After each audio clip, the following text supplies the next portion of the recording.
Hey, welcome to the Sermonary Podcast. My name is Josh Taylor. I'm your host, and I am here with my guest and my good friend, Kyle Beshears. Hey, Kyle, how are you? Good. How are you? I'm doing well. Kyle is the pastor of Mars Hill Church, or one of the teaching pastors at Mars Hill Church in Mobile, Alabama. And he's also written a new book that's going to be released in March of 2021, but it's already ready and available for pre-order, which we're going to put the link for that in the show notes here. But the book is on apathy and really apathy towards the discussion of God, the gospel, and something that I think we're seeing a lot of in the culture. And one of the things that we're going to talk about is how the last year that we've gone through has kind of exacerbated the idea of apathy. And what does it mean for the church? And what does it mean for pastors and people in our church? And how do we combat it? Because I think it is a thing that we're seeing more and more of in the culture. So the title of the book is called Apatheism. And I don't even know if I'm saying that right. I'm used to the word apathy, Apatheism. I have like my New Orleans draw in it. No, that's right. I mean, it's a made up word, so we can pronounce it however we want. Oh, good. So the title of the book is Apatheism. And so tell me a little bit about why you decided to write the book and a little bit more about this idea of apatheism and this word that you've made up. Yeah, well, so to clarify, I didn't make the word up. It was made up by a sociologist, a Canadian sociologist in the 1970s, but that's neither here nor there. So the word apatheism is a bit intuitive, right? You have the two words apathy and then theism smashed together. And so the idea that is trying to be communicated is that when it comes to questions about God's existence and his character and his nature, this is the position that people believe those questions are irrelevant. And so God's existence or even his non-existence is irrelevant. So why should we care? We should just be indifferent towards it. And the inspiration for writing the book, I think, really came from my experiences overseas. I lived in UK in Cambridge for a number of years. And when I was attempting to have kind of evangelistic gospel conversations with people, I noticed that I would get a very cold reception. And I mistakenly assumed that it was because people were hostile to the message that I was trying to bring up. But over the course of a few years, I began to realize that they weren't necessarily hostile to the gospel, that they were just completely indifferent and they were apathetic to the gospel. And I thought to myself, like, well, that's a unique challenge. It's the new problem because so many of kind of the evangelism models and the apologetic models that have been built and taught and used faithfully by Christians the world over for a long time have generally assumed people are interested in talking about God. They assume that people are interested in talking about religion. It's a quote from John Calvin 500 years ago, where he says that nobody would want to be seen as being totally indifferent to their religion. Well, fast forward 500 years and that's no longer true. And so the question becomes now, well, what caused that kind of apathy to God? And how ought we, as Great Commission Christians, engage or encounter apatheism? That's really interesting. So it's a unique problem that has probably existed forever, but it's one that's very pronounced in our culture today. Because before, you could have a conversation with an atheist or something like that, and they were still interested in the topic. You could have a knowledgeable conversation, you could have an educated conversation with people, but now it's difficult to have even a conversation with people that just don't care about the subject at all. So they're not really educated in the subject. So it's difficult to have a conversation in that regards, but they just aren't even interested in bringing any kind of value to the conversation. And so that's really what you're addressing in this book. What is it, as far as this idea of apathy towards the gospel, what does this look like? If I'm a pastor or trying to have a conversation with a neighbor, how do I identify this apathy? Yeah, so the way I the way I define apatheism in the book is when people believe, ideas, cognition, belief, when they believe that God is irrelevant and they feel that way as well. Okay, so there's a apatheism is not just an idea that we have in our head and something we believe, but it's also something we feel. It's like it's an emotional posture toward God. So the most obvious way to identify an apatheist is ask them questions about God and see what happens, right? If they say, well, I don't really believe that he exists, or I don't know that he exists or not, why? What do you think? Well, who you're talking to is probably an atheist or an agnostic. If you ask those same questions to an apatheist, their eyes are going to glaze over like you're talking about your favorite episode of Antique Roadshow, right? They're just not going to be interested in that conversation. And what you're seeing there is that kind of apathy bubble to the surface. A truly apatheistic person will find that conversation to be a waste of time.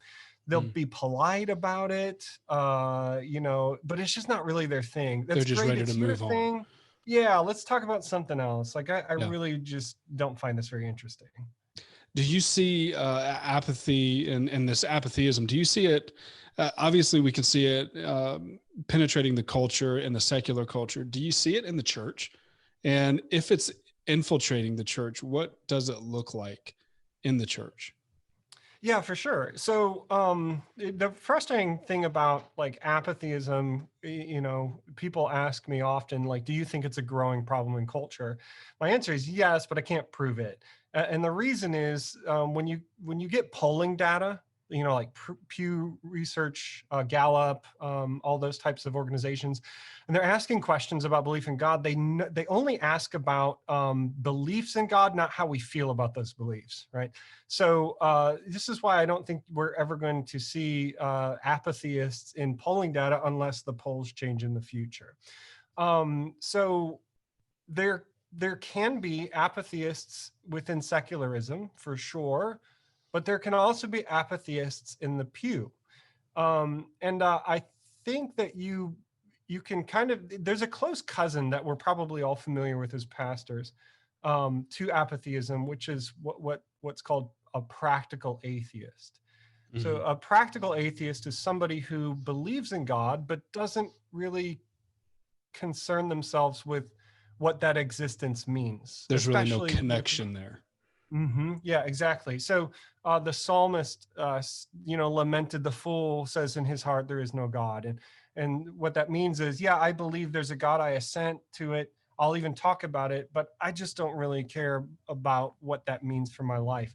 Now, apatheists, though, don't even care about that first part, right? Whether or not God exists is irrelevant. So matter. Therefore, it doesn't matter, right? Yeah. So I think you do have those types of kind of apathies in the pews that pastors ought to be aware of.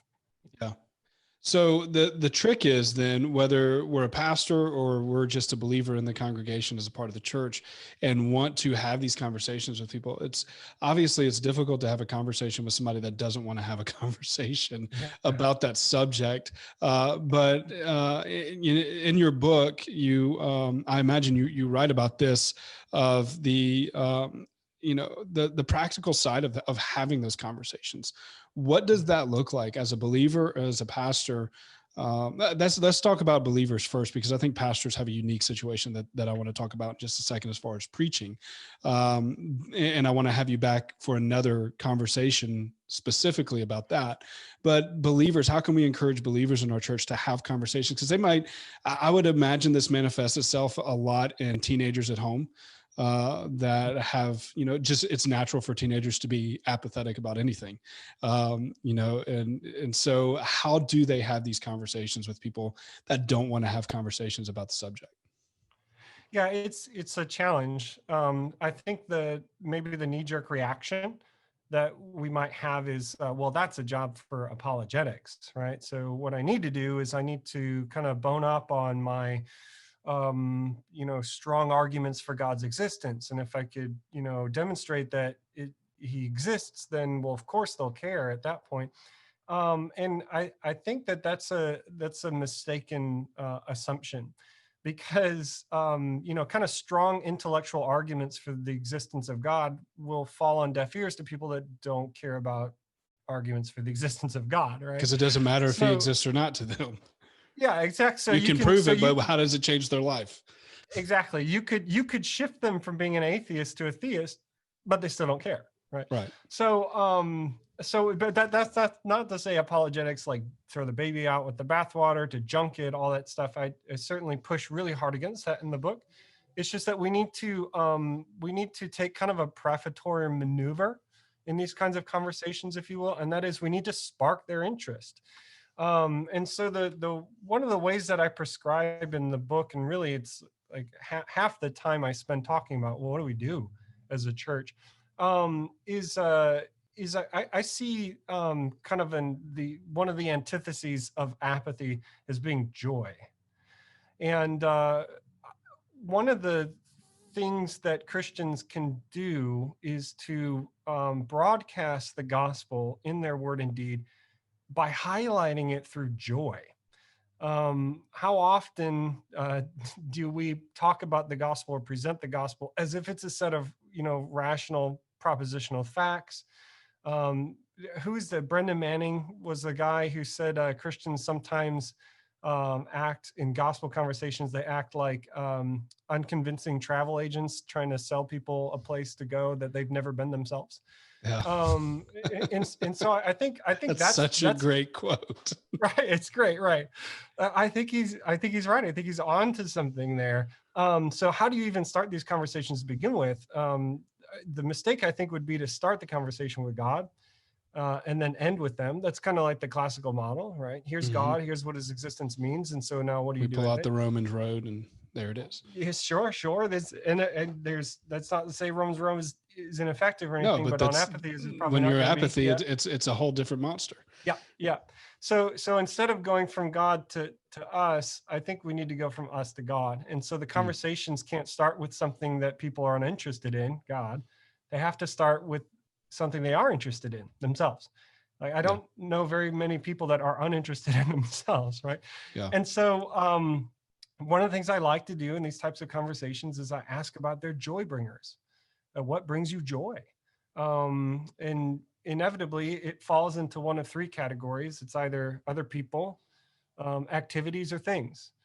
But the problem with that is all three of those things are a part of the created order. So they're fallen, they're limited, they're temporary. And I kind of push against kind of, what happens if your joy bringers stop bringing you happiness, meaning, purpose, value, and all those things. And it's not a thing that people like to think about, but it's an important question we ask. And so then I, interject and say, well, can I tell you what brings me joy? And then I talk about the gospel and I insert myself into the gospel story. And it took a long time to get to God, but finally they're interested, they're invested. Yeah. And, the power of the word is what saves. The Holy Spirit is who's working in that moment. And so take a load off. Don't think like you have to, jolt them into, affection for God right then and there. Plant seeds. Tell them about the joy of your salvation. That's such an interesting approach, because I think it's an approach that I use in communication all the time, is presenting the problem to people first. And when it comes to apathy, the way you started that conversation is you may be having a conversation with somebody that doesn't even realize they have a problem until you point out the fact that the things that bring them joy will one day probably disappoint them. Then what do they do? And now you've presented a problem and you have a solution to that problem. And that's such a key topic in communication in general, but in evangelism, especially having gospel conversations with people that don't care, that's such a really great opportunity to introduce a problem to people that, for most of them, they probably don't know that they have.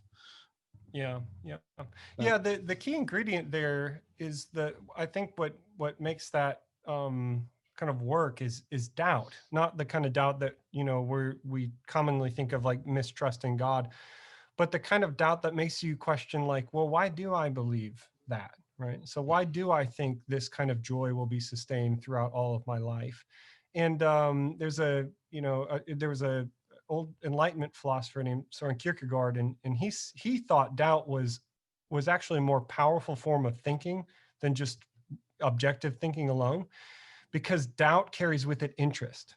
Why do I feel that way? Why do I think that? And until they're actually doubting their joy bringers, they won't have interest in the one who can bring them eternal joy. At least as far as, it's been in my experience. So. That's really good. I want to have you back for another conversations regarding pastors preaching to an audience that may be apathetic, because I would imagine that depending on where you are, even in our country, that's going to be, you're going to have more people that are just that have this apathy towards the gospel in these conversations. But before we go, what have you seen? Obviously 2020 has brought some unique challenges for the church. It's brought unique challenges for everyone. But I would imagine now people have a really legitimate excuse not to be at church, not to not even honestly, just to be isolated, which probably brings more apathy.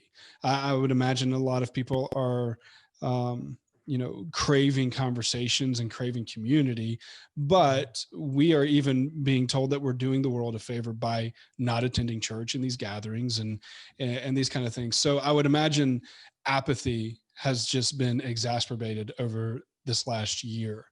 How can the church basically begin to combat this? And I want to kind of end with this for this part of the conversation. How can the church combat this? How can they be praying for conversations about this? And then how can they, summon the courage to have these kind of conversations? Yeah, I think it's interesting that in times of national crises, God gets a lot of attention. You remember 9/11, how quickly churches and pews were filled again for a short season, and then even at the outbreak of COVID, you saw a number of politicians appealing to God for help. And even though we were live streaming, at least at our church, like we saw a noticeable uptick in people watching. So we would consider those more people coming to the building. And I think when our kind of security of existence is shaken, we fear and we don't know what to do. And so there's this primal instinct for us to look up, because everything around us is not giving us the answers and the security we hoped that it would. But as time has gone by, and as isolation is set in, we're more secure again in that kind of horizontal sources of meaning and value and purpose. And we've kind of burrowed into a new normal. So exactly. we're getting into a different kind of comfort zone. Exactly. And so that apathy will remain as long as we feel comfortable in our security, in our well-being, and in our meaning and purpose. And so the job of the pastor and his staff and elders, I think, is to lift chins upward, to point them back to the moment where they felt, hey, things were not in human control.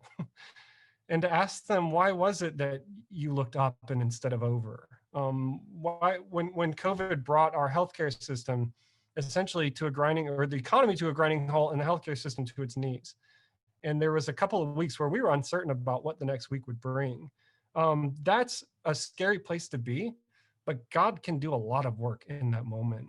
And so I think kind of reminding people of what that feeling felt like, and to realize that we don't know what tomorrow holds. We don't know what tomorrow brings. And the next pandemic could be worse than this one. And we're not even out of this one. Who knows what 2021 is going to bring? No one predicted 2020.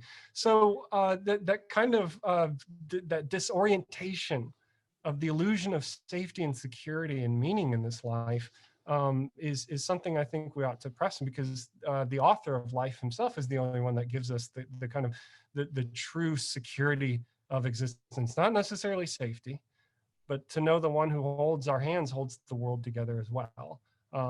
So yeah, I think something along those lines, I think. Yeah. So I think that's great. And obviously we can point people back to where their true source of joy is, because for a lot of people, they've in the last year have been become disconnected from the things that they thought brought them joy. And so they're having to find that in new places. And we obviously had the ultimate answer for that. So the book is called Apatheism. It is available for pre-order. We're going to have the links for that in the show notes that they can purchase that. And then Kyle, we're going to have you back on again because I want to talk about the same subject, but in regards to how pastors preach, because I think that this is a growing problem that we're going to see more of over the coming years. And obviously culture changes so quickly and things happen. And I wouldn't necessarily call this a movement. It's just it's a reality that is, I think, spreading quickly. And the church needs to be ahead of it, and we need to know what to do with it. And so this is a great resource for that. So Kyle, thanks so much for being on the podcast. And I look forward to connecting with you again as we have the next part of this conversation. Yeah, thanks, man. It was a joy.